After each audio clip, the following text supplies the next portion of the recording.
안녕하세요. 먼저 하나님께 기도드리겠습니다. 언제나 우리를 사랑하시는 아버지 하나님, 저희를 영원한 지옥 형벌에서 구원해 주시고 주님이 거하시는 그 천국에 들어갈 수 있는 소망을 주신 은혜 감사합니다. 하나님을 알지 못하고 살아가던 저희들 말씀으로 불러주시고 죄악 가운데 살아가다가 영원한 형벌을 받을 수밖에 없었던 저희를 위해서 주님이 친히 이 땅에 사람의 모습으로 오시고 우리가 받아야 할 저주와 심판을 대신 받으심으로 우리를 구원해 주시고 값없이 하나님의 자녀 삼아주신 은혜 감사합니다. 또한 저희들 주님이 역사하시는 교회 안에 불러주셔서 사랑하는 형제 자매들과 함께 교제하며 또 복음을 전하게 해주심도 감사합니다.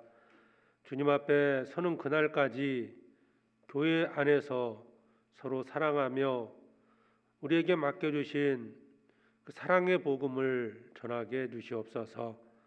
주님의 일을 하는데 부족함이 없도록 지혜와 능력을 더해 주시고 마땅히 가야 할 그 길을 걸어갈 수 있도록 주 성령께서 친히 앞서 행해 주시기를 간절히 원합니다. 우리의 마음이 세상으로 향하지 않도록 늘 말씀으로 교훈해 주시고 하늘에 신령한 것을 위해서 살아갈 수 있도록 인도해 주시기를 원합니다. 복음을 위해서 수고하는 모든 손길에도 은혜를 더해 주시고 낭망치 않도록 말씀으로 위로해 주시고 지치지 않도록 성령의 능력의 손길로 붙들어 주시기를 원합니다. 오늘 또 주일 아침 저희들 말씀 앞에 나왔습니다. 마땅히 깨닫고 알아야 될 것들을 오늘의 말씀을 통해서 나타내 주시고 우리는 그 말씀 앞에 순종하며 하나님의 뜻을 이루게 해주시옵소서.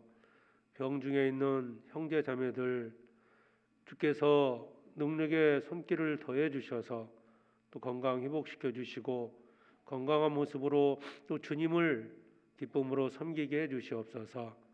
주님 오시는 그날까지 몸된 교회 안에서 함께하기를 바라오며 우리를 사랑하시는 예수 그리스도의 이름으로 기도드립니다. 아멘. 성경 사도행전 17장 사도행전 17장을 찾겠습니다.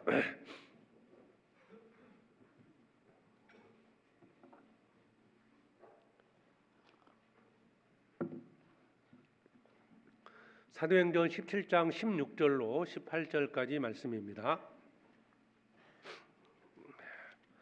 사도행전 17장 16절부터 18절까지인데요. 제가 읽겠습니다.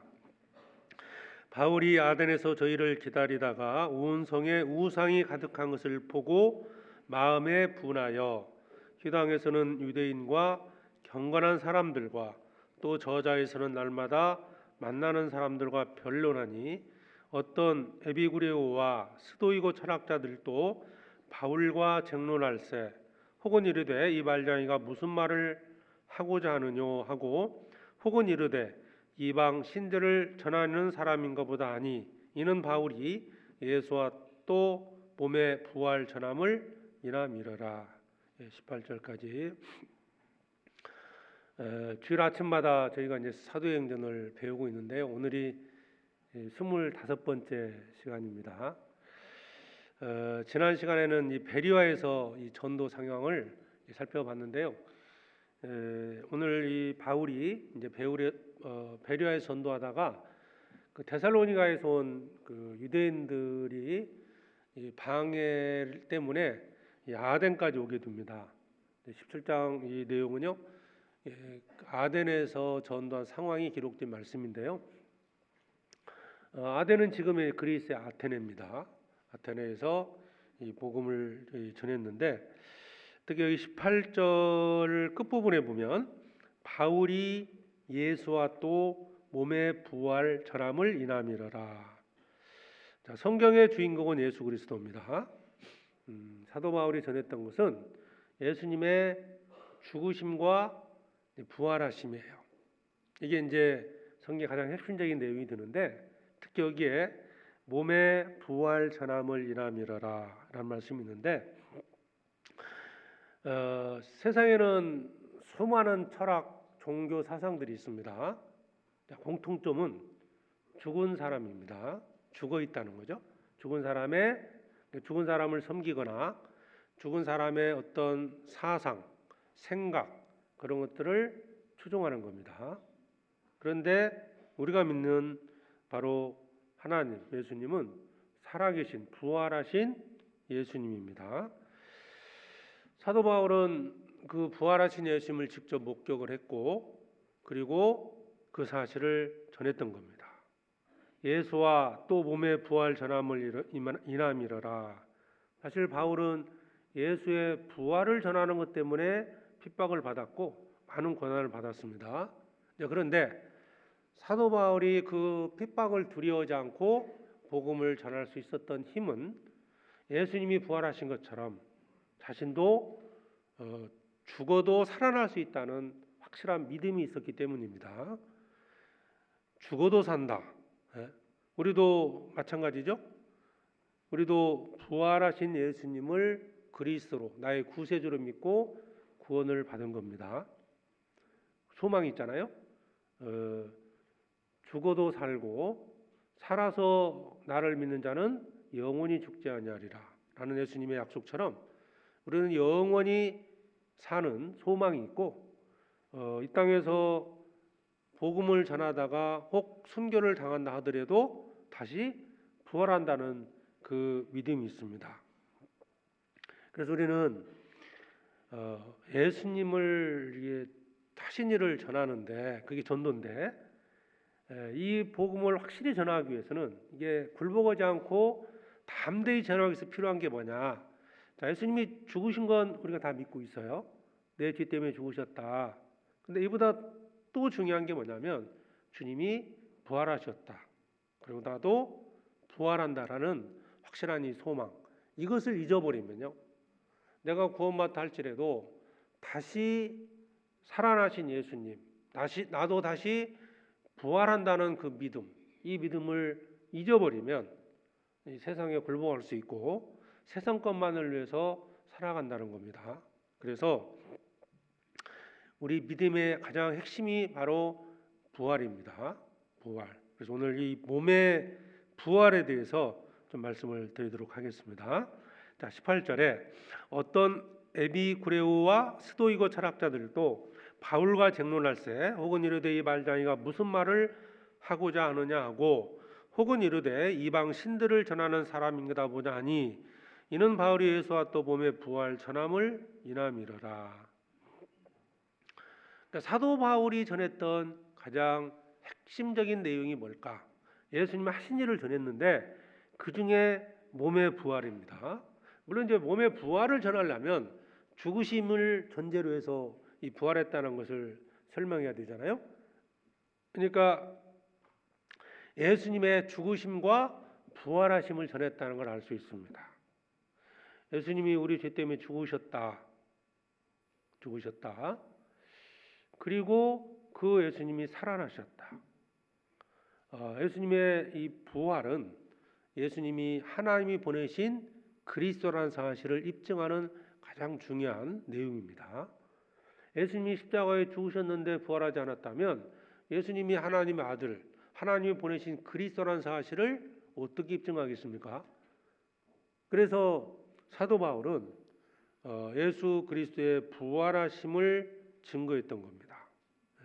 32절에도 보면요,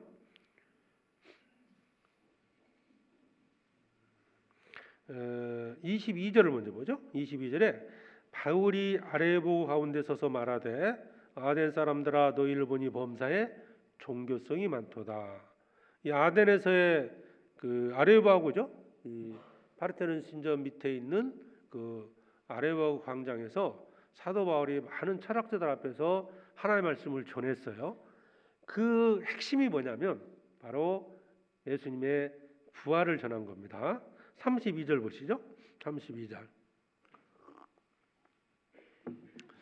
그 아레오바고에서 말한 그 내용을 압축하면 이겁니다. 32절에 저희가 죽은 자의 부활을 듣고, 사도 바울이 전했던 메시지가 예수님의 부활을 전했다는 것을 알 수 있어요. 죽은 자의 부활을 듣고, 부활의 설교를 한마디로 설명한 겁니다. 바울이 그들에게 그 철학자들 앞에 무엇을 전했느냐? 예수님의 부활하심을 전했다는 겁니다. 그 당시에 수많은 철학자들이 있었고 종교들이 있었어요. 다 죽어있는, 아니면 어떤 신상을 섬긴다든지 죽어있는 사람, 과거의 어떤 사람들의 철학이나 그런 것들을 믿었던 겁니다. 그런데 사람이 다시 살아났다?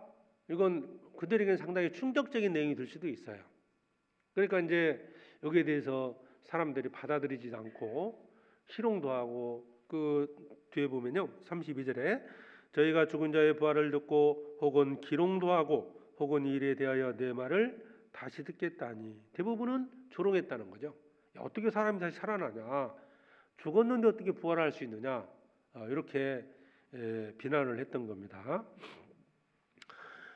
그런데 이제 사도 바울이 이렇게 많은 사람들 앞에서 담대하게 예수님의 부활을 전할 수 있었던 것은 먼저 사도 바울이 그것을 직접 목격했던 겁니다.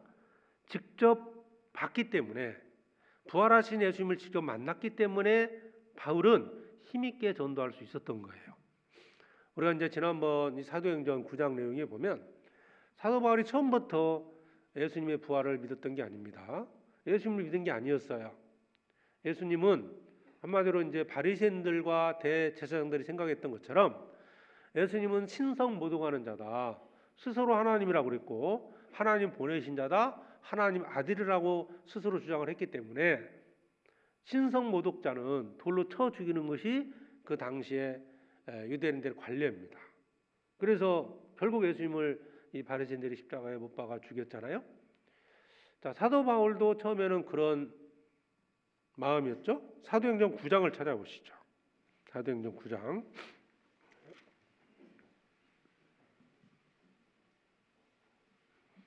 9장 1절에 사울이 주의 제자들을 대하여 여전히 위협과 살기가 등등하여 대제사장에게 가서 다메섹 여러 휘당에 갈 공문을 청하니, 이는 만일 그 돌을 좇는 사람을 만나면 물은 남녀하고 결박하여 예루살렘으로 잡아오려 함이라. 자, 그 돌을 좇는 사람을 만나면, 이게 바로 이제 예수 믿고 구원받은 자들을 가리키는 겁니다. 그들을 핍박했다는 걸 알 수 있잖아요. 사도 바울은 예수님이 죽으시고 부활 자체를 믿지 않았을 뿐더러 예수님을 하나의 하나님을 모독했던 그 신성 모독한 자로서 처형받은 사람이라고 믿고 있었던 겁니다. 자, 그랬는데 그 믿는 사람들을 이제 핍박했던 게 사도 바울이었죠. 그랬던 그가 3절에 사울이 행하여 다메섹 가까이 가더니 호련히 하늘로서 빛이 저를 둘러 비추는지라. 땅에 엎드려져 들음에 소리 있어 가라사대 사울아 사울아 네가 어찌하여 나를 핍박하느냐 하시거늘 대답하되 주여 니시우니까 가라사대 나는 네가 핍박하는 예수라. 예수님을 만났습니다. 특별히 하나님께서 이제 예수님께서 사도 바울에게 나타내 주셨고요, 그에게 복음 전파의 사명을 맡겨 주신 겁니다. 이방인들에게 복음을 전하도록 그에게 사명을 주신 건데 바울이 그것을 직접 목격을 한 겁니다. 자, 이 사건으로 이제 사도 바울의 삶을 완전히 바뀝니다. 전에는 예수 믿는 자들을 핍박했지만 이제 그 복음을 전했고 예수님의 죽으심과 부활하심을 모든 유대인들뿐만 아니라 이방인들에게 전했던 겁니다. 자, 그로 인해서 사도 바울은 핍박을 받은 거예요. 사도 바울이 직접적으로 이런 경험이 없었다면 전할 수 없는 겁니다. 예수님의 부활을 직접 목격했기 때문에. 사실 우리도 마찬가지입니다. 우리가 예수님이 내 죄를 위하여 죽으시고 나를 의롭다 하시기 위해서 살아나셨느니라. 우리는 성경을 통해서 믿음으로 그 사실을 받아들이고 있습니다. 성경이 하나님의 말씀이고 하나님의 말씀이라는 증거를 통해서 성경의 모든 내용들을 믿습니다. 예수님이 다시 살아나신 겁니다. 그 예수님의 부활을 우리가 믿고 그 부활을 전하는 것이 우리입니다. 그런데 세상에서는 많은 기독교인들이 있습니다. 예수님을 믿고 있어요. 뭘 믿을까요? 예수님이 우리 죄 때문에 죽었다는 거. 물론 그게 이제 자기와 뭐 개인적으로 연결이 된 사람도 있고 그렇지 않은 사람도 있을 겁니다. 대부분은 이제 우리 죄 때문에 죽었다고라고는 믿지만 개인적으로는 연결이 안 돼 있어요. 더 문제는 예수님이 부활하셨다는 사실을 믿지 못한다는 겁니다. 죽어 있는 모르겠어요. 예수, 죽은 예수. 그러니까 예수님의 부활이라는 것은 예수님이 그리스도라는 사실을 입증하는 거기 때문에, 그리고 예수님이 살아계시기 때문에, 지금도 부활하셔서 살아계시다는 것은 나도 부활을 한다는 그 확실한 믿음을 갖게 하는 거거든요. 그런데 이 기독교인들, 뭐 현재 교회를 다니고 있는 많은 사람들을 만났을 때 예수님을 믿기는 믿어요.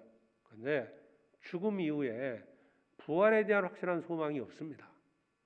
사실 그건 구원받은 게 아니거든요. 예수님이 죽으시고 부활하셨다. 예수님이 내 죄 때문에 죽으시고 나를 의롭다 하시기 위해서 살아나셨다. 그 사실을 믿게 되면 영원한 천국에 대한 소망을 갖게 되고 죽어도 산다는 그런 믿음이 있기 때문에 이 세상 것보다는 이제 천국에서 주어지는 그 영광을 위해서 살아가게 되어 있습니다. 그래서 많은 사람들이 예수를 믿고는 있지만 여기 사도 바울이 사도행전에 보면 사도들이 주로 전했던 메시지는 예수님의 부활을 전했거든요. 예수님이 죽었다는 건 다 알았어요. 다 알고 있었습니다. 로마 군인들도 알았고 그 당시에 유대 사회에서는 대부분 예수가 죽었다는 걸 알았어요. 그런데 부활했다는 사실을 믿지 못하고 있었죠.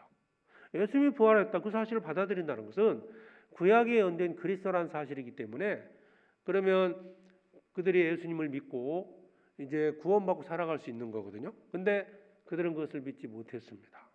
그래서 이 사도행전에 보면 이 제자들, 그 사도들이 주로 전했던 것이 예수님의 부활에 대해 설명을 했고 그 일에 대해서 우리가 증인이다.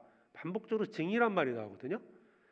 그래서 마태복음 16장을 먼저 한번 보시죠. 마태복음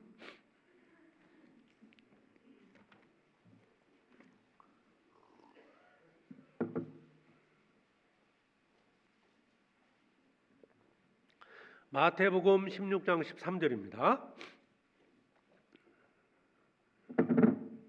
마태복음 16장 13절에 예수께서 가이사랴 빌립보 지방에 이르러 제자들에게 물어 가라사대 사람들이 인자를 누구라 하느냐. 가로되 더러는 세례 요한, 더러는 엘리야, 어떤 이는 에레미야나 선지자 중에 하나라 하나이다. 가라사대 너희는 나를 누구라 하느냐. 자, 예수님을 어떻게 믿느냐, 누구로 믿느냐, 이게 정말 중요한 겁니다.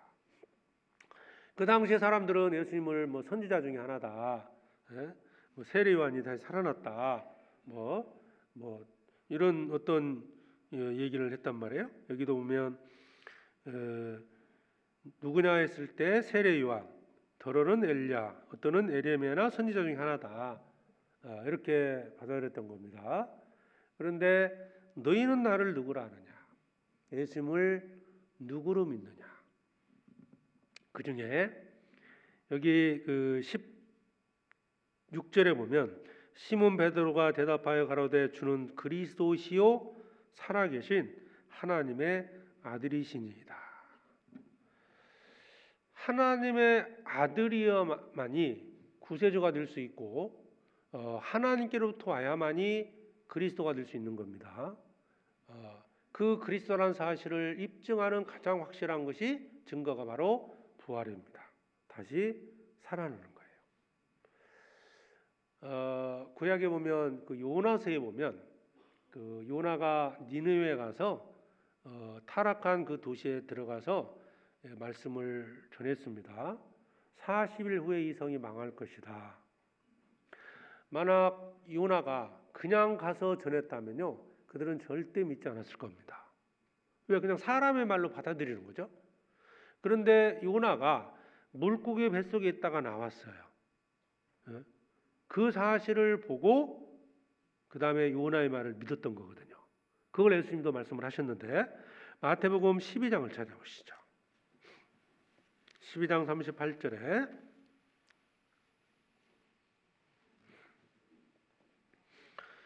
38절에 그때 서기관과 바리새인 중 몇 사람이 말하되 선생님이여 우리에게 표적 보여주시기를 원하나이다.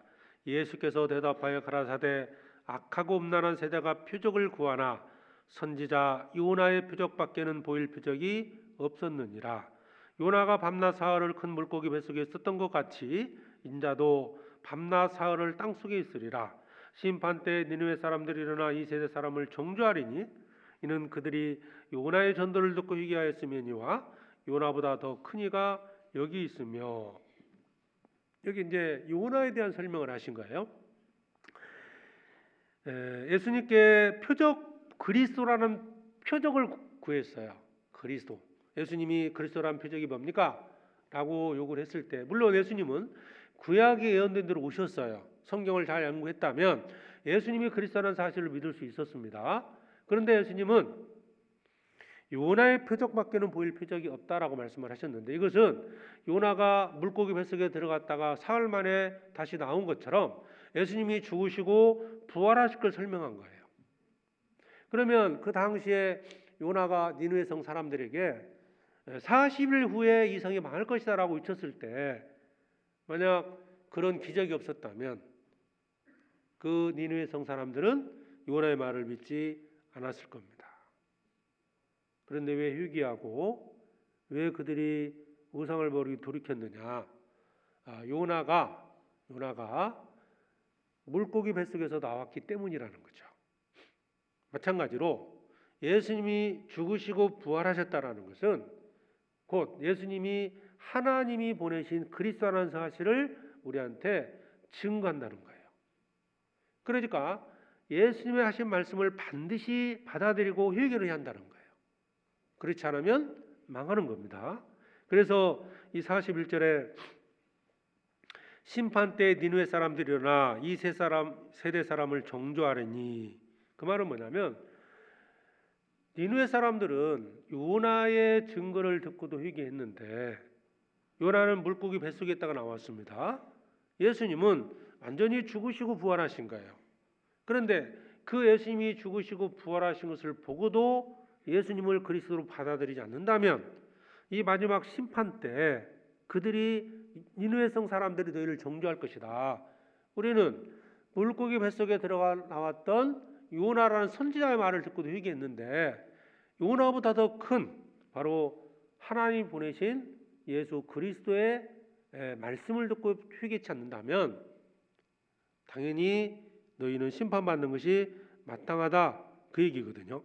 그래서 예수님이 부활은 바로 예수께서 하나님이 보내신 그리스도라는 사실, 확실한 가장 큰 증거가 되는 겁니다.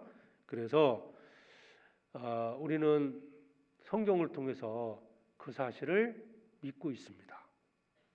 구원받은 자들은 예수님이 내 죄를 위하여 죽으셨다는 사실만 믿는 게 아니고 부활하셨던 사실도 믿고 있어요. 자, 문제는 그것을 잊고 산다는 거예요. 예수님이 부활하셨다. 잊고 살고 있다는 그 근거? 저분이 정말 구원을 받았는데 예수님이 부활하신 것을 잊고 사는 것처럼 살아요. 왜 그럴까요? 그냥 이 땅에만 소망을 두고 사는 거예요. 내 육신을 위해서만 살아간다는 겁니다. 사실 예수님은 살아계실 때 자신이 부활할 것을 제자들에게 수차례 말씀을 하신 겁니다. 그 당시에 많은 유대인들도 예수님이 죽은 후에 살아난다, 그 내용을 알고 있었어요. 물론 믿지는 않은 겁니다. 왜냐하면 예수님이 그걸 말씀을 하셨기 때문에. 자, 마태복음 16장 한번 또 보시죠. 21절에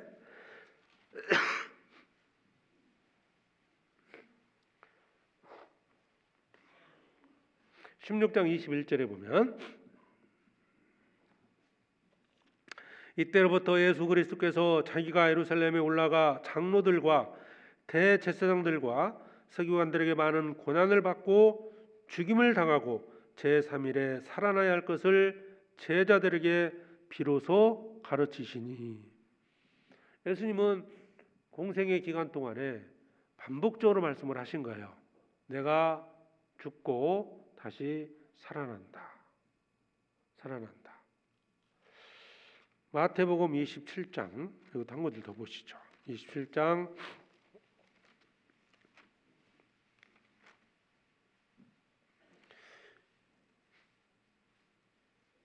63절에 27장 63절입니다. 63절에 주여 저 유혹하던 자가 살았을 때 말하되 내가 사흘 후에 다시 살아나리라 한 것을 우리가 기억하노니 그러므로 분부하여 그 무덤을 사흘까지 굳게 지키게 하소서. 그의 제자들이 와서 시체를 두적질하여 가고 백성에게 말하되 그가 죽은 자 가운데서 살아났다 하면 후에 유혹이 전보다 더 될까 하나이다 하니 빌라도가 가로되 너에게 파수꾼이 있으니 가서 힘대로 굳게 하라 하거늘 저희가 파수꾼과 함께 가서 돌을 임봉하고 무덤을 굳게 하니라. 그러니까 예수님이 이 부활에 대해서부터 계속 말씀을 하셨기 때문에 이제 예수님을 죽였던 바리새인들과 대제사장들은 염려가 됐던 거예요. 부활을 믿어서 염려한 게 아니고요. 예수님의 무덤에 가서 제자들이 그 예수님의 시체를 훔쳐가 가지고 그리고 부활했다라고 소문을 퍼뜨릴까봐, 그러면 더 문제가 커질 것 같으니까, 그래서 이제 빌라도에게 부탁을 해서 그 무덤을 임복을 하고 군인들이 지켰던 겁니다. 대비를 했던 거예요. 그런데 예수님 실제로 부활하셨습니다. 그렇게 지켰지만 예수님이 부활하셨는데 그럼 예수님이 부활하실 때는 증거는 뭘까? 성경 안에 우선 답이 있습니다. 우선은 성경이 증거하고 있어요.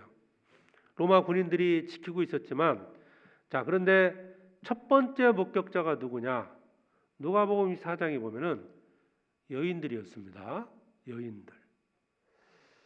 왜 여인들이 최초로 목격을 했을까? 물론 그 여인들이 예수님을 쫓았던 것도 있었지만, 사실 그 당시에 유대인들 관례에 보면 여인들은요, 여자들은 증인으로 채택이 안 됩니다. 왜 그랬는지 모르겠어요.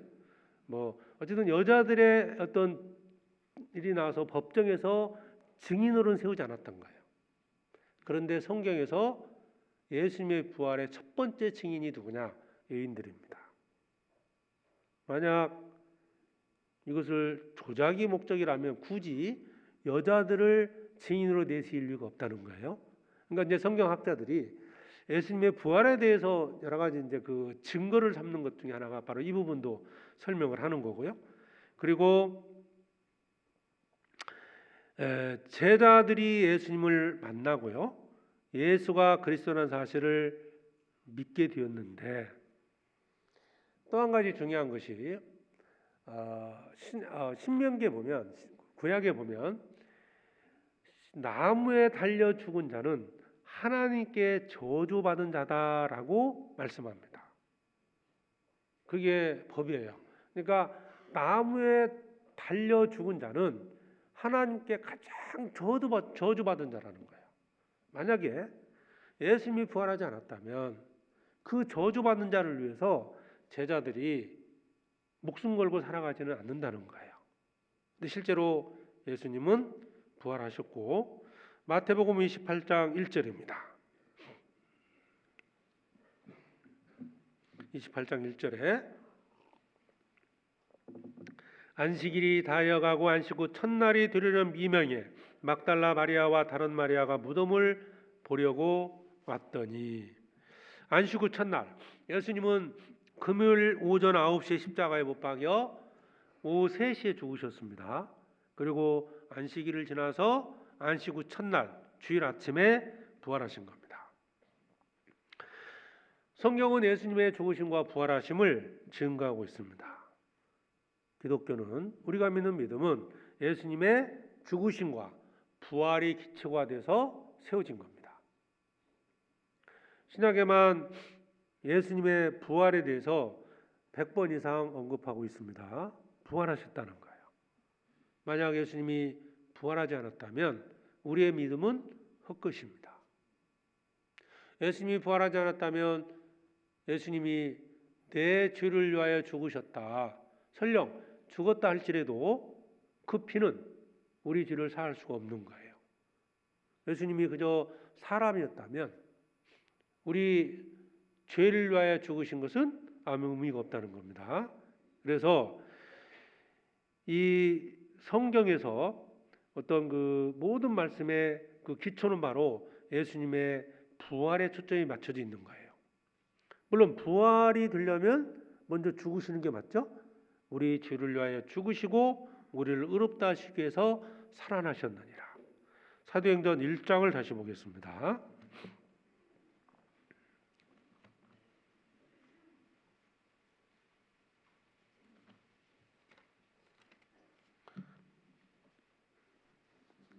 (1장 3절에)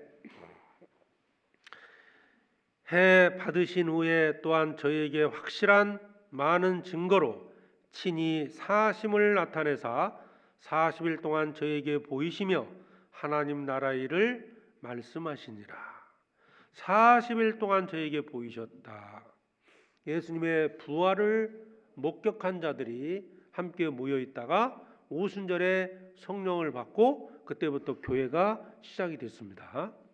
사도행전 1장 3절에서 먼저 부활을 말씀하셨고 부활을 목격한 자들이 예수를 믿게 돼서 이 다락방에 모였다가 오순절에 성령을 받게 됩니다. 그때부터 교회가 시작된 거예요. 그러니까 예수님의 부활을 기초로 해서 교회가 시작됐다는 거죠. 우리의 믿음도 마찬가지입니다. 그래서 초기에 사도들이 증거했던 가장 핵심적인 내용은 바로 예수님의 부활이었다는 거예요. 너희가 죽인 예수가 다시 살아나셨다. 그게 믿어지면 예수님을 그리스도로 믿는 거예요. 구약에 약속된 그리스도가 바로 예수님이었다. 너희가 죽인 예수였다. 그걸 목격한 자들이 힘있게 전도를 했거든요. 예수님이 붙잡혔을 때 제자들 다 도망갔잖아요. 베드로도 뭐 물고기 잡으러 가고 엠마오로 왔던 제자들도 고향 땅으로 가다가 부활하신 예수님을 만나잖아요. 다 흩어진 거예요. 붙잡혔을 때 다 도망갔습니다. 자, 그랬던 제자들이 왜 다시 모여서 복음을 전하면서 목숨을 바쳤을까? 그것은 예수님의 부활을 직접 목격했기 때문입니다. 사도행전 2장 31절입니다.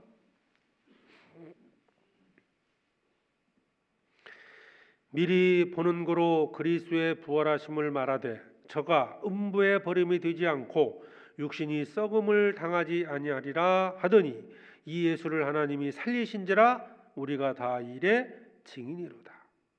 예수를 살리신지라 이 일에 우리가 다 증인입니다. 자, 그리스도의 증인이다. 성령을 받고 너희가 내 증인이 되리라 라고 말씀하셨을 때 무엇에 대한 증인이냐? 예수 그리스도의 부활에 대한 증인입니다. 다시 살아나셨다는 거예요.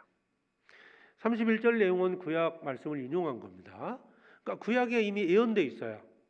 다시 살아날 것이다.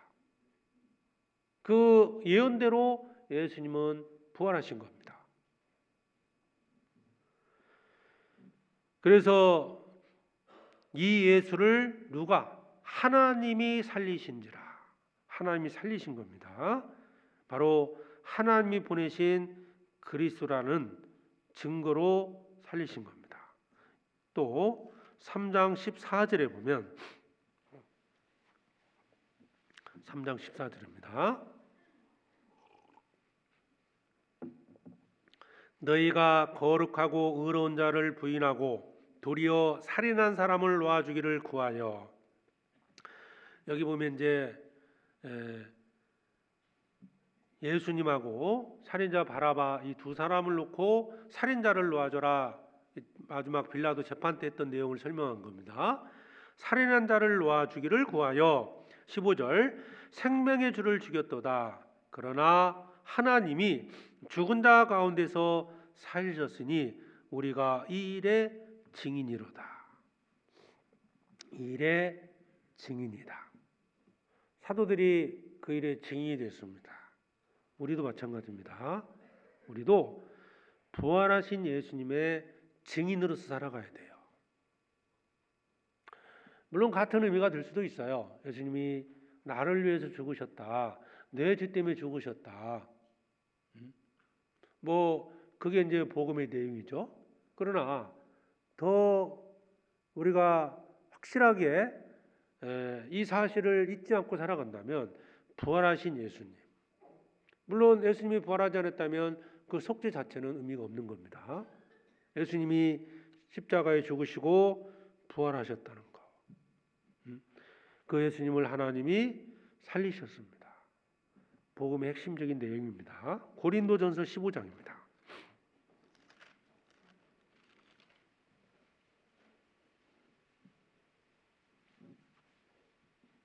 15장 3절에 내가 받은 것을 먼저 너에게 전하였노니 이는 성경대로 그리스도께서 우리 죄를 위하여 죽으시고 장사 지낸 바 되었다가 성경대로 사흘 만에 다시 살아나사 게바에게 보이시고 후에 12 제자에게와 그 후에 500여 형제에게 일시에 보이셨나니 그 중에 지금까지 태반이나 살아있고 어떤 이는 잠들었으며 그 후에 야고보에게 보이셨으며 그 후에 모든 사도에게와 맨 나중에 만삭되지 못하는 자 같은 내게도 보이셨느니라. 사도 바울이 고린도 교회 성도들에게 보낸 서신에서 예수님의 부활을 이렇게 설명하고 있습니다. 복음의 핵심 내용은 성경대로 우리 죄를 위하여 죽으시고 성경대로 사흘 만에 살아나셨다는 거예요. 그리고 제자들이 따랐던 많은 사람들이 그 사실을 직접 목격하고 그 목격한 자들이 복음을 전해서 그 복음이 전해져서 우리에게까지 온 겁니다. 우리는 예수님의 죽으시고 부활하신 바로 예수 그리스도를 증거하는 증인들입니다. 이것을 잊지 말아야 됩니다. 살아나셨다. 부활하셨다. 그것은 나도 부활의 몸을 입고 이제 영원토록 하나님과 함께 산다는 겁니다. 오늘 이 말씀을 더 이제 드리는 이유는 이 부활하신 예수님을 우리는 믿고 있어요. 그럼에도 불구하고 잊고 산다는 거예요. 잊은 사람처럼 까마득하게 잊어버리고 사는 사람처럼 살아가고 있다는 거예요. 그래서는 안 됩니다. 예수님의 인성과 신성, 죽으신 거, 인성과 신성, 예수님의 부활이거든요. 디모데후서 2장 한번 찾아보시죠.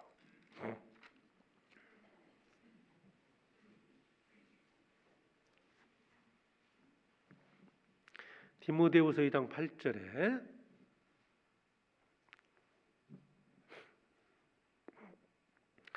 나의 복음과 같이 다윗의 씨로 죽은 자 가운데서 다르시 살으신 예수 그리스도를 기억하라.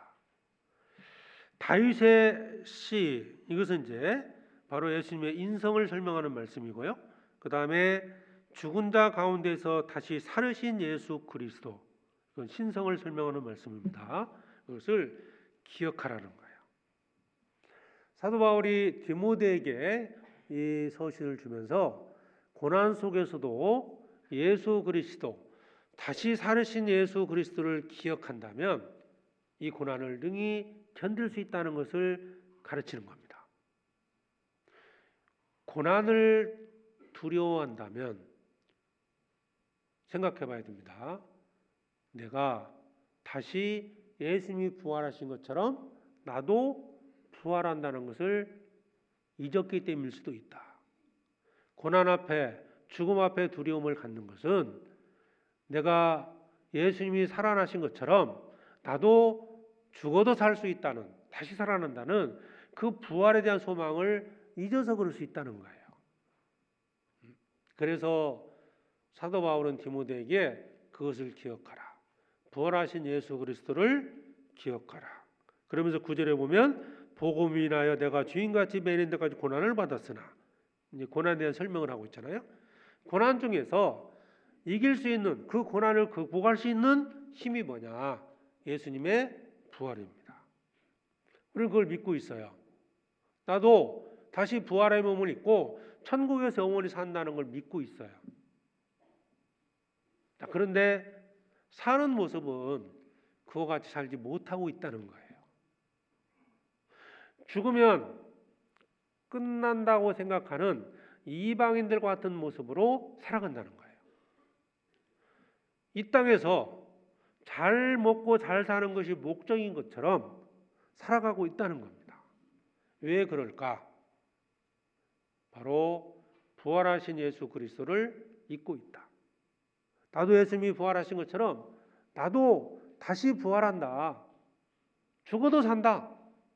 이것을 잊고 있기 때문에 두려운 겁니다. 잊어서는 안 됩니다. 자, 디모데에게 부탁을 했죠. 다시 살으신 예수 그리스도를 기억하라. 디모데가 예수님의 부활을 믿고 있잖아요. 근데 기억하라고 그러잖아요. 기억하라. 기억해야 됩니다. 예수님의 부활을 기억해야 됩니다. 나도 부활한다는 것을 기억해야 됩니다. 그래야만 두려움 없이 담대히 복음을 전할 수 있어요. 그러면 예수님의 부활은 나와 어떤 관계가 있을까? 예수님이 부활 승천하시면서 마지막 말씀이 마태복음 28장입니다. 마태복음 28장을 찾아보시죠.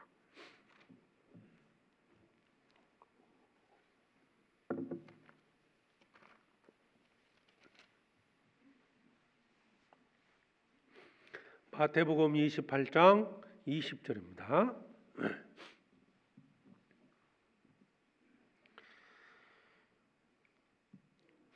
자, 같이 읽겠습니다. 내가 너희에게 분부한 모든 것을 가르쳐 지키게 하라. 볼지어다 내가 세상 끝날까지 너희와 항상 함께 있으리라 하시니라. 세상 끝날까지 항상 함께 있다. 예수님이 죽으시고 부활하지 않았다면 우리와 함께하지 못하겠죠? 주님은 살아계셔서 지금도 함께하고 있습니다. 주님이 살아계십니다.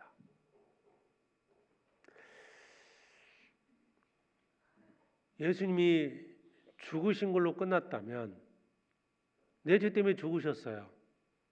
감사하죠? 근데 예수님을 섬길 수 있는 방법이 없어요. 살아계시기 때문에 우리는 주님을 위해서 헌신할 수 있는 겁니다. 부모님에 대해서 누구나 감사하잖아요. 부모님의 은혜에 대해서. 근데 부모의 은혜를 깨달았어요. 섬기고 싶은데 부모가 돌아가셨어요. 지금 안 계셔요. 방법이 없잖아요. 더 이상 섬길 수 있는 게 없습니다. 왜? 아버지가 안 계신데요. 누가 그러더라고요. 아버지 어머니 다 돌아가셨으니까 이제 나는 고아다. 고아다. 뭔가 부모를 섬기고 싶지만 더 이상 할 수 있는 게 없다는 뜻 아닙니까? 예수님은 살아계십니다. 나를 위하여 십자가에 죽으신 예수님이 부활하셔서 살아계셔요. 나와 함께 한다는 약속하셨죠? 정말 그 십자가 은혜가 크다면 살아계신 주님께 우리는 헌신할 수 있는 근거가 돼요. 예수님을 섬길 수 있다는 겁니다. 예수님이 기뻐하시는 일을 할 수 있는 거고, 예수님이 여기 명령하셨잖아요. 너에게 분부한 모든 것을 가르쳐 지키게 하라. 내가 세상 끝날까지 너희와 항상 함께 있으리라. 주님이 나와 함께 하시는 근거가 돼요. 부활하셨거든요. 나를 위해 십자가에 죽으시고 부활하신 예수님. 예수님이 살아계셔서 나와 늘 함께 하신다. 얼마나 큰 위로가 됩니까? 그걸 잊으면 내가 세상에서 혼자인 것처럼 이렇게 산다는 거예요. 돕는 사람이 전혀 없는 것처럼, 혼자인 것처럼 이렇게 살아가는 거예요. 자, 주님이 부활하신 겁니다. 지금도 살아계셔요. 세상의 모든 종교는요, 죽은 자를 믿습니다. 우리는 살아있는 예수 그리스도를 믿는 거예요. 그리고 예수님이 부활하시고 승천하시면서 성령을 약속하셨습니다. 부활하심으로써 우리를 의롭다 하시는 근거가 된 거죠. 로마서 4장입니다.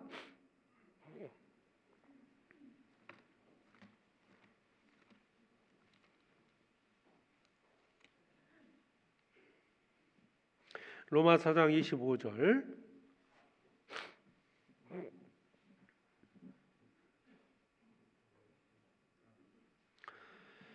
23절부터 보면, 로마서 4장 23절부터 보면, 저에게 의로 여기시다 기록된 것은 아브라함만 위한 것이 아니요 의로 여기심을 받을 우리도 위함이니 곧 예수 우리 주를 죽은 자 가운데서 살리신 이를 믿는 자니라. 예수님의 부활을 믿는 자죠.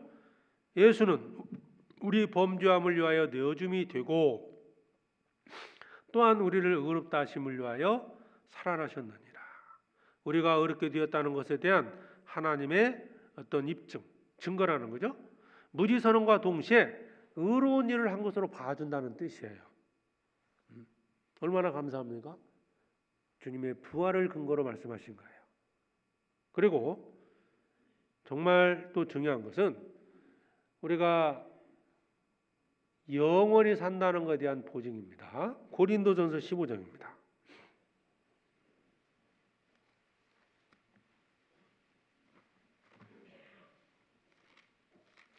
15장 20절에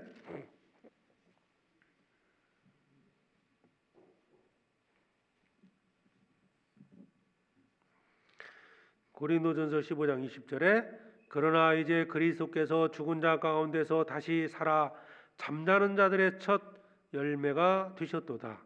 사망이 사람으로 말미암았으니 죽은 자의 부활도 사람으로 말미암는도다. 아담 안에서 모든 사람이 죽은 것 같이 그리스도 안에서 모든 사람이 삶을 얻으리라. 사망이 온 이유는 아담이 범죄함으로 사망이 온 겁니다. 한 사람 때문이었죠. 예수님이 부활하심으로 예수를 믿는 모든 자가 다시 부활의 몸을 입는 거예요. 예수님의 부활은 바로 영생에 대한 보증입니다. 우리에 대한 우리도 예수 그리스도를 믿는 자들, 그들이 다시 부활과 영원한 생명을 얻었다는 것에 대한 보증이 되는 겁니다. 예수님은 부활의 첫 열매가 됐습니다. 6개 보면 죽으면 어떻게 다시 삽니까? 라는 질문이 나와요. 죽으면 어떻게 다시 사느냐? 예전에 그 죽으면 어떻게 사느냐의 문제, 영원히 살고 싶은 많은 사람들이 그런 생각을 했잖아요. 한번 찾아볼까요? 욥기 여기 좀 표시해 놓고요. 욥기 14장에 보면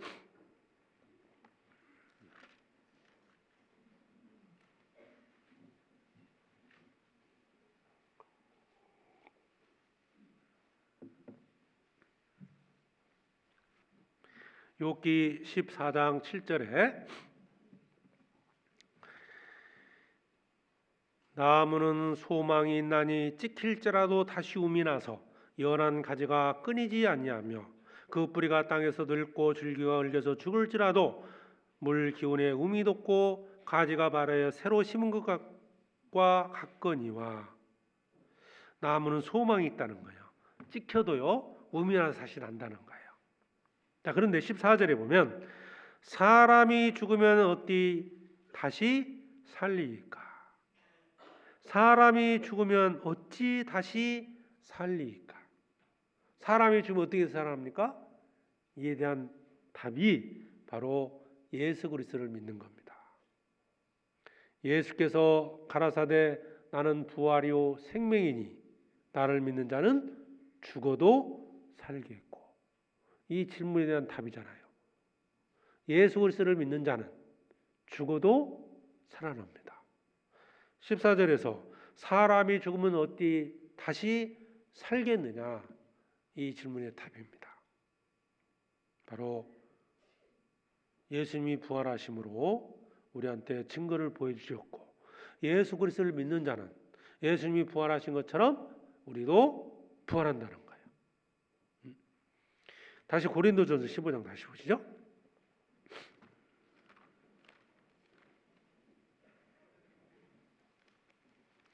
15장 16절에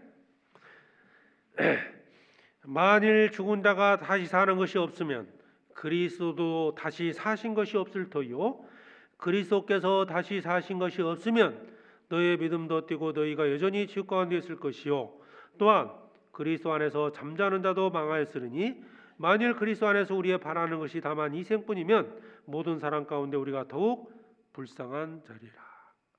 다시 사는 것이 없으면 다시 살아납니다.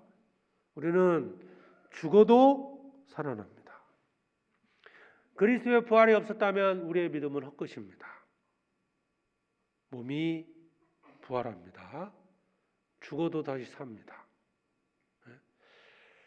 그러면 우리가 더 힘있게 세상을 살아야 하지 않겠습니까?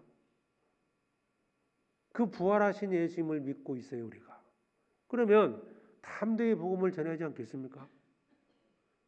세상에서 죽은 사람을 믿는 많은 종교인들도 그렇게 열심히 무언가를 전하고 있는데 살아계신 예수님을 우리가 믿고 있고, 우리도 복음을 전하다가 설령 핍박을 받고 죽임을 당한다 할지라도 다시 부활의 몸을 입고 영원히 산다는 소망이 있는데 우리가 어떻게 살아야 되겠습니까? 그러니까 이 사도시대 때 사도 바울과 그 많은 제자들이 부활하신 예수님을 직접 목격했기 때문에 죽음을 두려워하지 않고 전했던 거예요. 잡히면 죽잖아요, 복음 전하다가.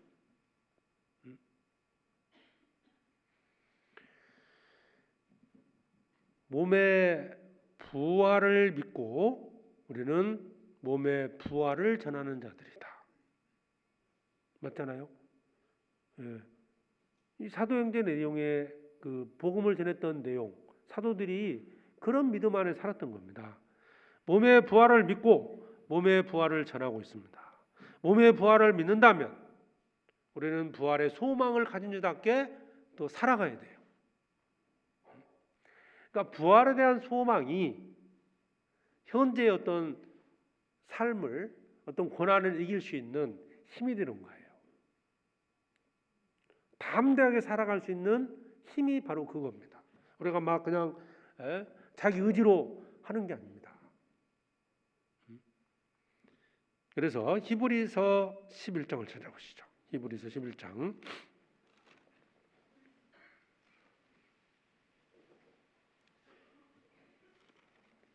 히브리서 11장 17절에 히브리서 11장 17절입니다. 아브라함은 시험을 받을 때 믿음으로 이삭을 드렸으니 저는 약속을 받은 자로 돼 그 독생자를 드렸느니라. 저에게 이미 말씀하시기를 내 자손이라 칭할 자는 이삭으로 말미암으리라 하셨으니 저가 하나님이 능히 죽은 자 가운데서 다시 살리실 줄로 생각한지라. 비유컨대 죽은 자 가운데서 도로 받은 것이니라. 여기 말씀에 보면 이제 창세기에 나오는 아브라함이 이삭을 바친 내용을 말씀한 거잖아요. 그러면 왜 아브라함이 이삭을 바쳤을까? 도로 살리실 줄을 믿은 겁니다. 죽은 자 가운데서 다시 살리실 줄로 생각한지라. 죽은 자 가운데서 도로 받았다는 거예요. 도로 받은 것이라. 우리가 부활에 대한 소망, 부활에 대한 확실성, 내가 죽어도 산다는 그 믿음이 있다면 우리도 아브라함과 같은 믿음으로 살 수 있습니다. 독자 이삭을 하나님께 드렸어요. 그죠? 헌신할 수 있다는 겁니다. 죽은 자 가운데서 다시 살아났고요. 도로 받은 것이라. 죽은 자 가운데서 도로 받았습니다. 죽은 자도 살리는데 내가 주님께 무엇을 드리든지 주님은 내게 다시 갚아주십니다. 그런 믿음을 갖게 되는 거예요. 아브라함이 이삭을 바쳤죠? 가장 귀한 걸 드린 겁니다. 하나님을 경유했다고 말하고 있죠? 하나님을 경유하는 사람이 됐습니다. 영화 같은 데 보면요, 막 그런 거 있잖아요. 막 총을 쏴도 안 죽는 주인공이 있어요. 예.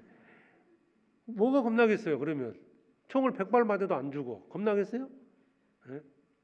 옛날 무슨 뭐 좀 뭐죠? 그 터미네이터? 예. 그 영화에서 보면은 뭐 다시 재생이 돼요. 막 몸이.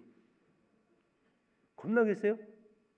대포를 맞아도 뭐 산다. 사실 우리가 그런 부활의 몸을 입고 있는 게 아니에요? 맞잖아요. 죽어도 살아납니다. 겁날 게 뭐 있어요?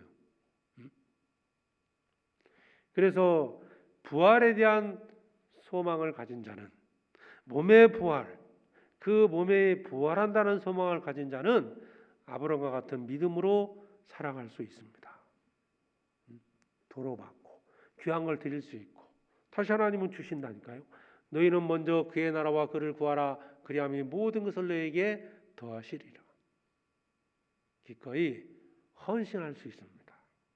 나의 모든 걸 주님께 드릴 수 있다는 거고요. 또 빌립보서 3장입니다.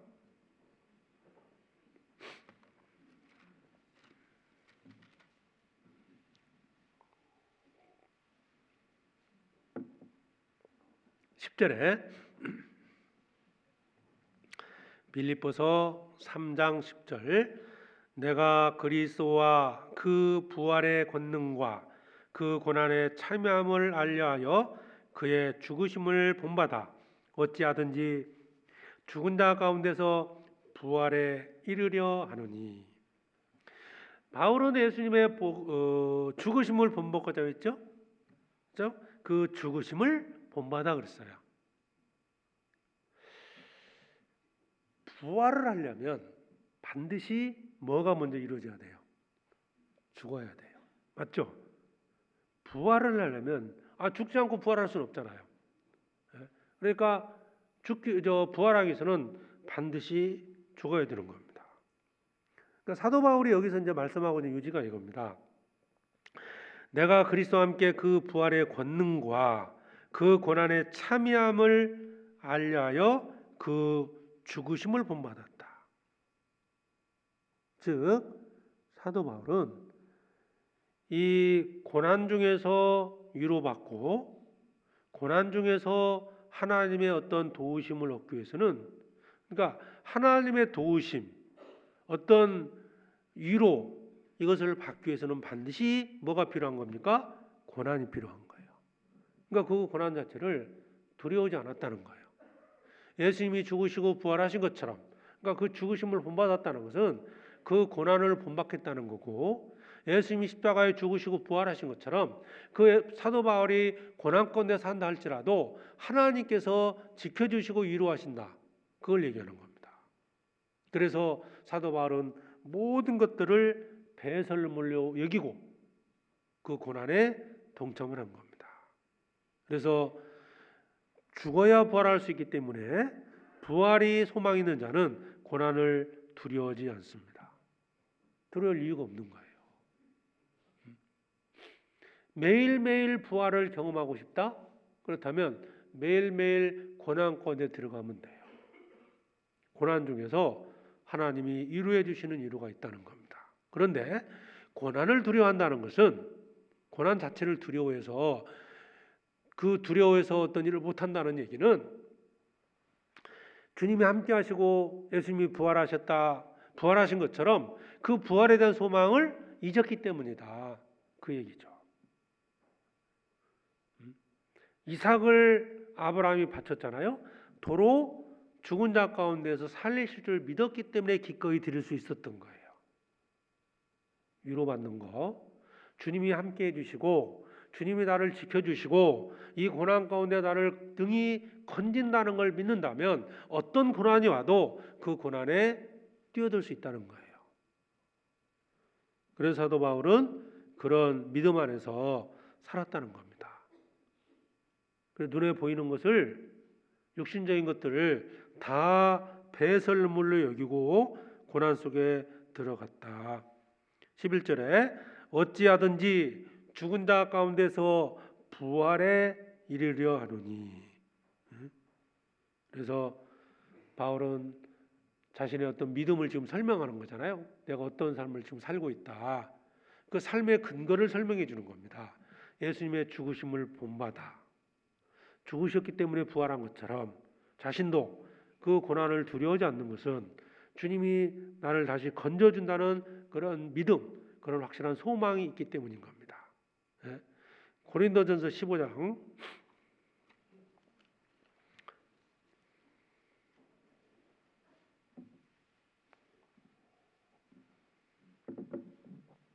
고린도전서 15장 29절에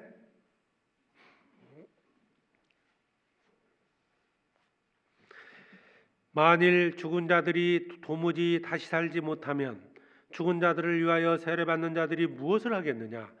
어찌하여 저희를 위하여 세례를 받느뇨? 또 어찌하여 우리가 때마다 위험을 무릅쓰리요?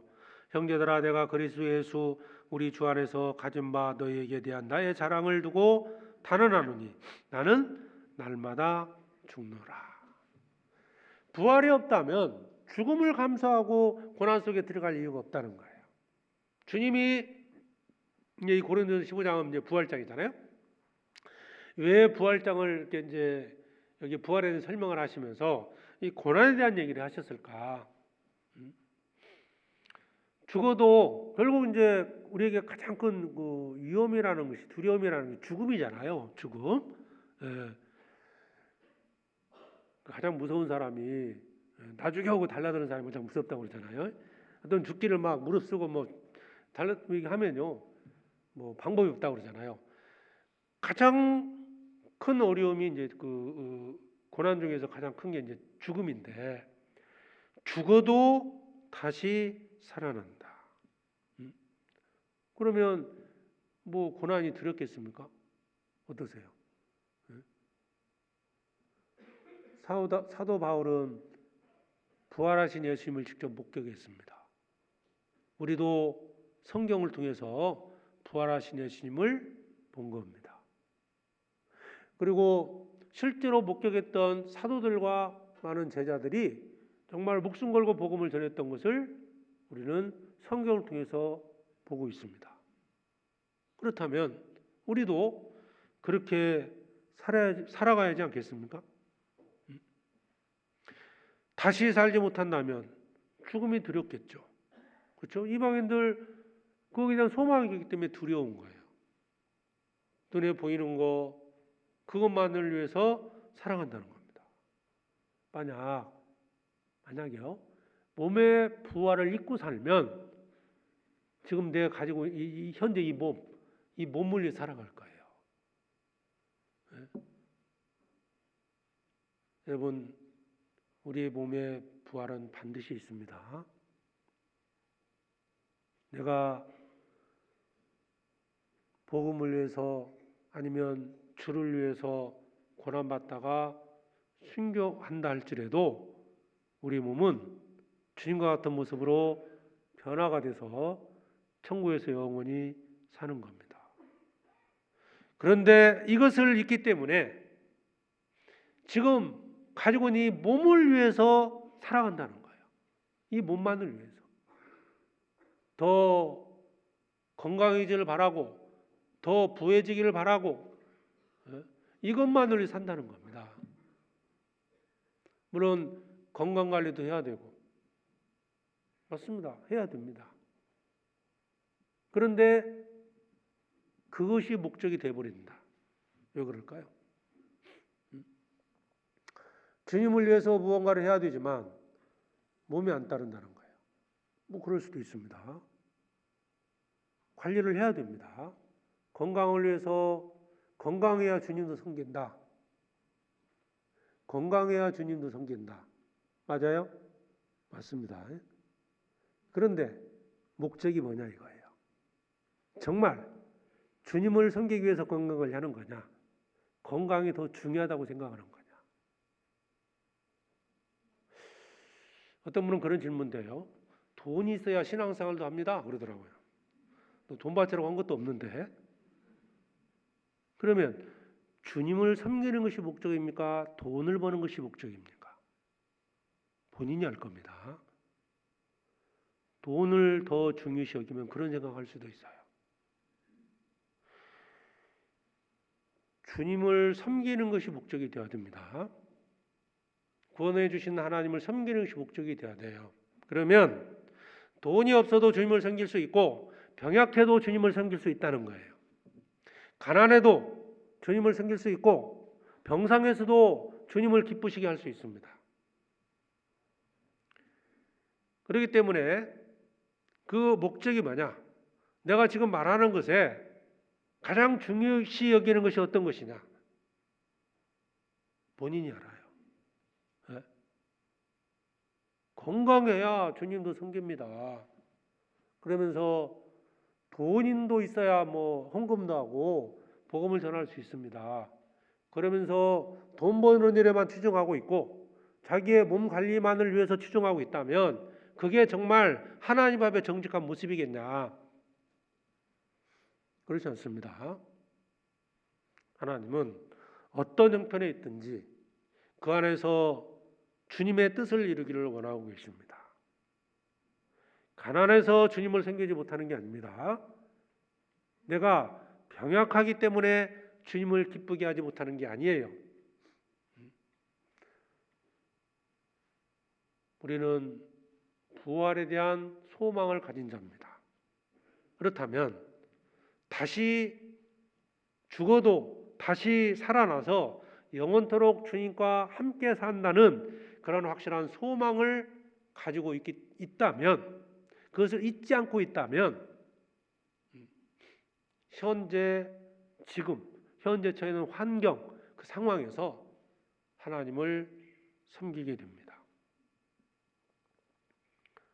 건강한 몸을 가지고 교회 앞에 나와라 이래 말하지 않았습니다. 돈 많이 가지고 교회 앞에 나와라 주님은 그렇게 말씀하지 않습니다. 우리가 현재 처해있는 환경 안에서 주님을 섬기라고 말씀하고 계십니다. 우리는 소망을 가진 자입니다. 부활에 대한 소망. 그래서 부활에 대한 소망이 있기 때문에 주님께 모든 걸 드릴 수 있고 부활에 대한 소망이 있기 때문에 고난을 두려워하지 않습니다. 그리고 또 한 가지가 사도행전 17장 다시 보겠습니다.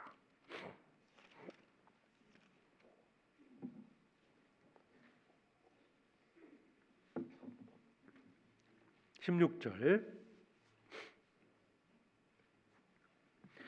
바울이 아덴에서 저희를 기다리다가 온 성에 우상이 가득한 것을 보고 마음에 분하여 회당에서는 유대인과 경건한 사람들과 또 저자에서는 날마다 만나는 사람들과 변론하니. 자, 여기 사도 바울이 마음에 분하여란 말이 나옵니다. 마음이 분했다 그랬어요. 왜 분노했을까요? 왜? 사도 바울은 하나님에 대한 믿음, 예수 그리스도의 부활을 믿고 있었고, 그러니까 우상을 섬겼던 자들을 보니까요, 마음이 분한 거예요. 분노한 겁니다. 특히 이제 그 아덴, 현재 그리스 아테네 지역에는 수많은 우상들이 있었잖아요. 죽은 신을 믿은 거예요. 자칭 죽은 신을. 그게 살아있는 신처럼 거기다 뭔가 경배하고 제사를 드리고 살았지 않습니까? 그걸 보고 사도 바울이 분노했던 겁니다. 왜? 살아계신 하나님, 부활하신 예수님이 계심에도 불구하고 죽어있는 신을 믿기 때문에 분노한 겁니다. 부활에 대한 소망을 가진 자들은 바로 죽어있는 신을 믿는 종교인들 앞에 분노해야 됩니다. 그런데 현재 이 시대의 기독교는 어떻습니까? 성경을 믿는다는 자칭 기독교인들이 죽어있는 신을 믿는 그 종교인들과 함께 통합하고 있습니다. 우리는 이것에 분노해야 됩니다. 하나님을 우상과 같이 여깁니다.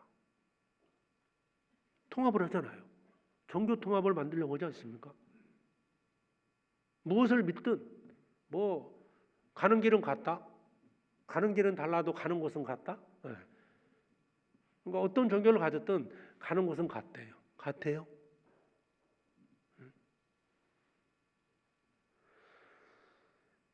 물론 그들에게 생명이 없기 때문에 그럴 겁니다. 그들은 그냥 부활하신 예수를 믿는 게 아니고요. 그냥 죽은 예수만 믿고 있는 거예요. 이 말에 대해서 오해는 하시면 안 됩니다. 예수님 우리를 위하여 죽으시고 십자가에 죽으신 것 자체를 부정하는 게 아니고요. 그냥 이 땅에 태어나서 사람으로 오신 예수, 죽은 예수, 그리스도의 신성을 믿는 게 아니고 그냥 사람인 예수만 믿고 우리를 위해 죽으셨대. 가난한 자들을 위해서 힘써줬고 병든 자를 위해서, 사회주의 악자를 위해서 죽으셨다. 그렇게만 받아들이고 있는 그 기독교인들, 그들 앞에서도 우리는 분노해야 됩니다. 그래서 사도 바울은 날마다 그들과 변론했고, 사도 바울이 전했던 것이 예수 그리스도의 몸의 부활을 전한 겁니다. 부활하신 예수님을 믿고 있는 우리는 보통 세상에 있는 기독교인들과 달라야 하지 않겠습니까?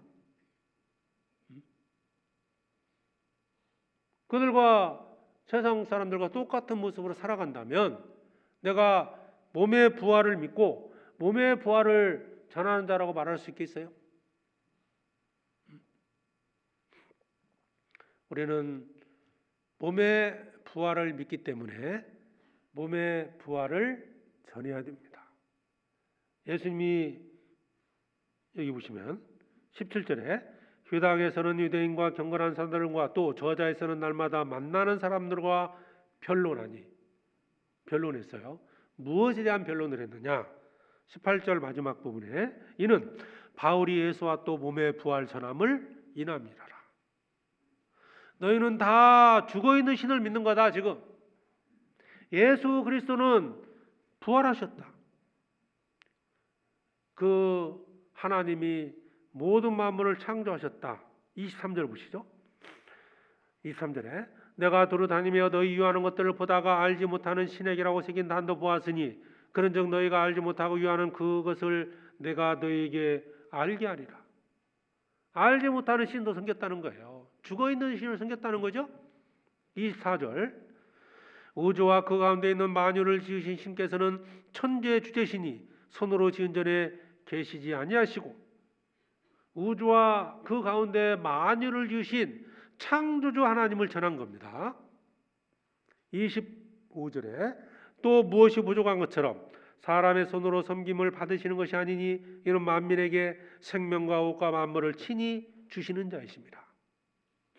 그 우주 만물을 창조하신 하나님은 생명과 호흡과 만물을 주시는 분이다.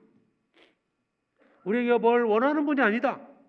그런데 모든 죽어있는 종교, 신을 믿는 자들은 뭔가 바칠 것을 요구합니다. 바칠 것을.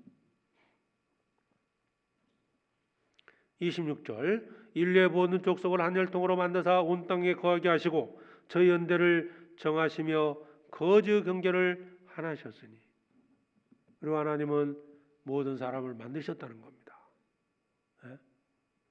창조주 하나님을 믿고 우리에게 모든 걸 주시기를 원하시는 하나님, 사람을 만드시고, 그리고 이제 이 땅에 예수 그리스도를 보내주셔서 우리의 모든 죄를 사해 주시고 다시 살아나신 예수님.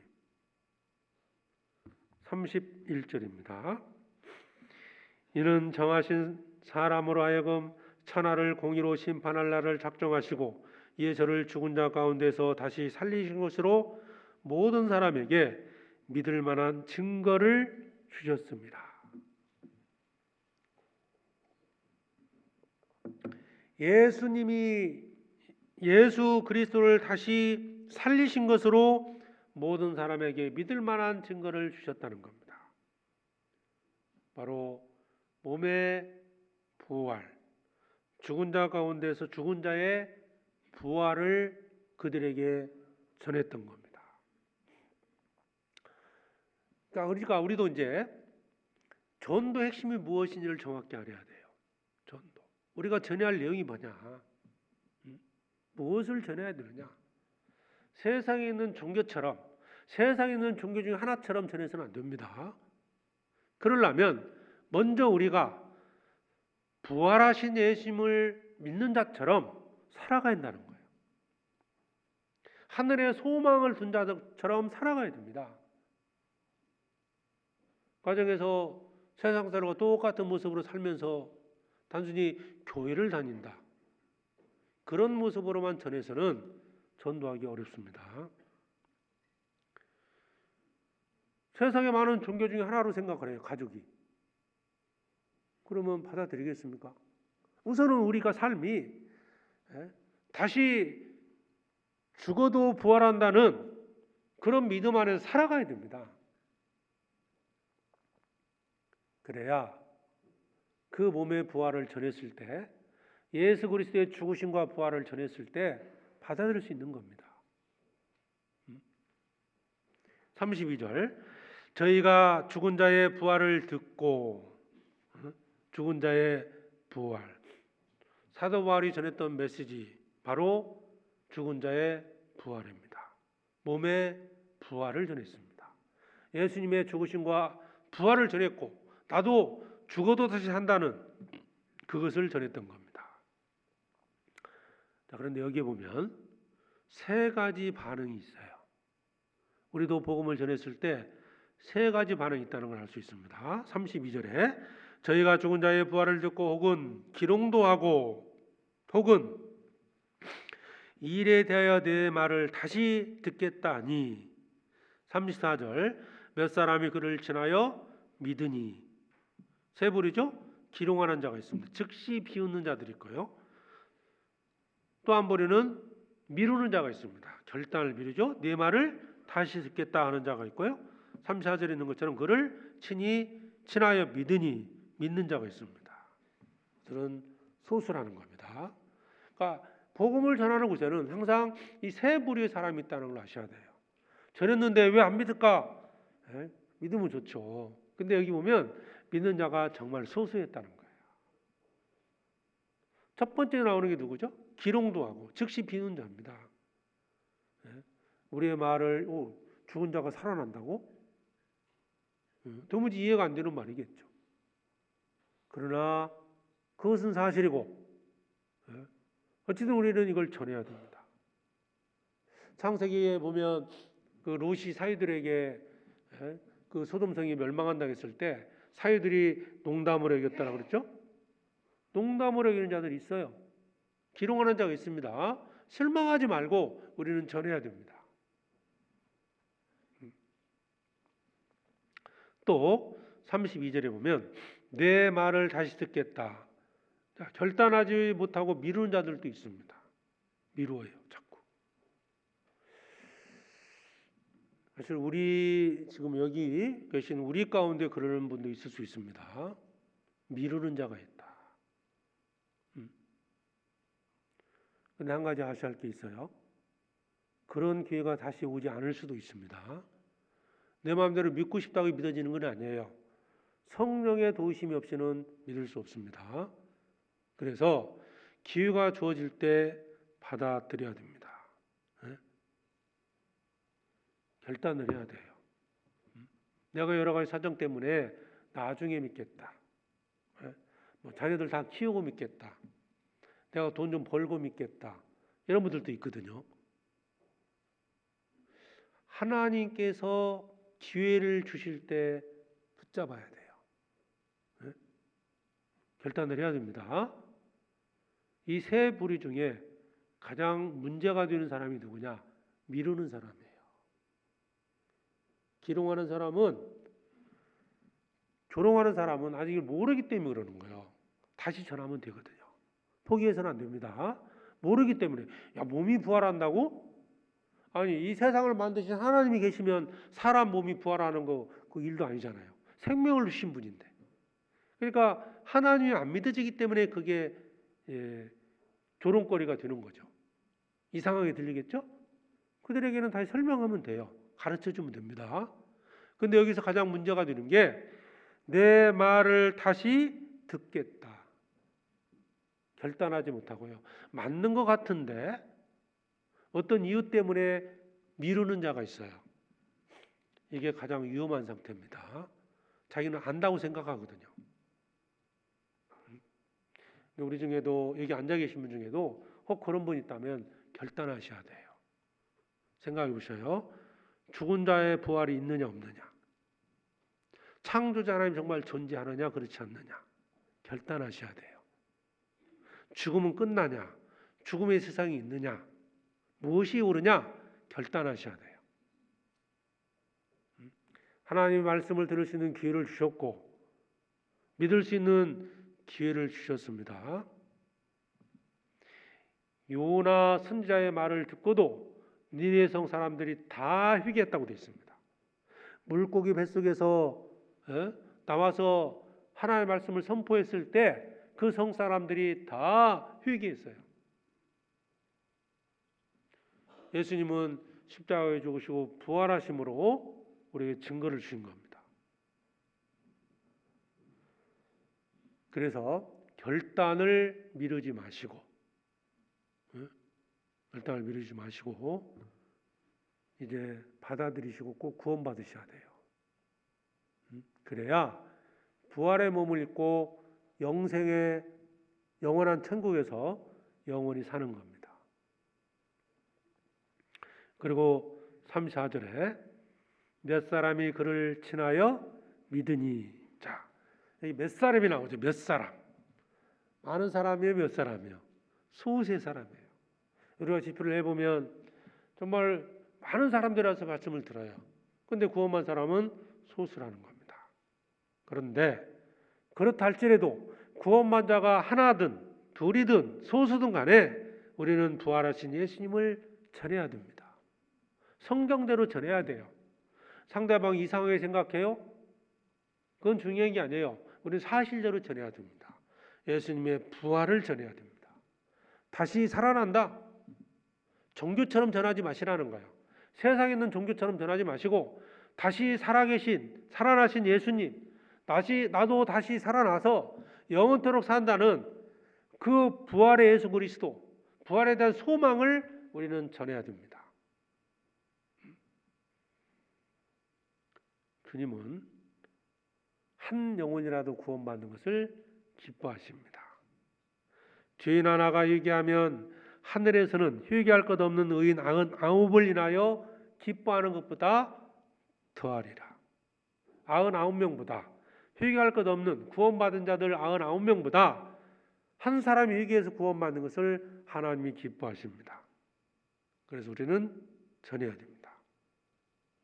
한 명이 구원받더라도 아니면 설령 구원을 받지 못한다 할지라도 우리의 사명은 이 복음을 전하는 것이기 때문에, 부활하신 예수님을 전하는 것이 우리의 사명이기 때문에 복음을 전하는 것, 즉 예수님의 죽으심과 부활하심을 전하는 것이 우리의 사명입니다. 사도행전 1장 8절에서 내 증인이 되리라 라고 했을 때 예수님의 증인이라고 말씀하신 것은 예수님의 죽으심과 부활을 얘기하는 겁니다. 그래서 때를 가리지 않고 우리는 끝까지 이 복음을 전해야 됩니다. 자, 17장 31절 다시 보겠습니다. 이는 정하신 사람을 하여금 천하를 공의로 심판한 날을 작정하시고 이에 저를 죽은 자 가운데서 다시 살리신 것으로 모든 사람에게 믿을 만한 증거를 주셨음이니라 하니라. 자, 정리해 보죠. 우리는 예수 그리스도의 부활을 믿고 구원받은 자들입니다. 예수님이 십자가에 죽으시고 부활의 몸을 입은 것처럼 우리도 다시 부활한다는 소망을 가진 자들입니다. 이것을 잊지 말자는 거예요. 그걸 믿지 않는 건 아닐 겁니다. 잊고 산다는 거예요. 모르는 사람처럼 살고 있다는 거예요. 생각해 보세요. 이거 얼마나 기쁜 일입니까? 이 썩어질 몸이 신령한 몸으로 변화가듯이 영원히 산다. 여러분, 죽음이 누구나든지 죽음 두려워잖아요. 죽어도 사는 길이 있다면 이거보다 큰 게 어딨냐고요. 네? 평생 돈을 벌었다가도요, 아파서 죽게 되면 병원 가서 그 돈 다 쓰고라도 살려고 해 죽어요. 살려고 하잖아요. 그런데 죽어도 다시 산다는 소망을 우리가 가지고 있어요. 잊어먹었어요? 네? 잊어먹은 사람처럼 산다니까요. 그러니까 비겁하게 사는 거고, 예?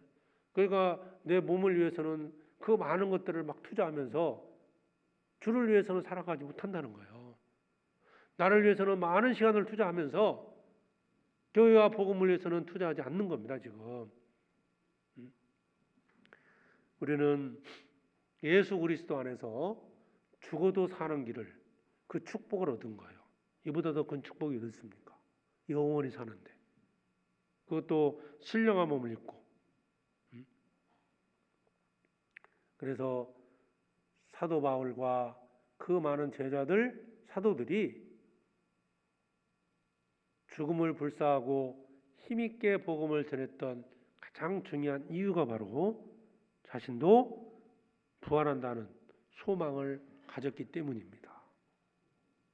예수님의 부활을 목격했고 나도 예수님처럼 된다. 그것을 믿었기 때문에 힘있게 전했던 겁니다. 그래서 우리도 여기 말씀하시는 몸의 부활, 죽은 자의 부활, 이것을 다시 한번 생각하시고요. 이걸 절대 잊어서는 안 됩니다. 잊으면 비겁한 자가 되는 거예요. 잊지 마시고 힘있게 복음을 전하다가 주님 맞이하시길 바랍니다. 기도하겠습니다. 살아계신 아버지 하나님 감사합니다. 우리를 구원해 주시고 영생의 소망을 주신 하나님 아버지 진정으로 감사드립니다. 주님이 부활하신 것처럼 우리도 부활의 소망을 갖고 살아가고 있습니다. 부활의 소망을 가진 자답게 주를 위해서 고난받는 것을 두려워하지 아니하고 주님 오시는 그날까지 복음을 전하게 해 주시옵소서.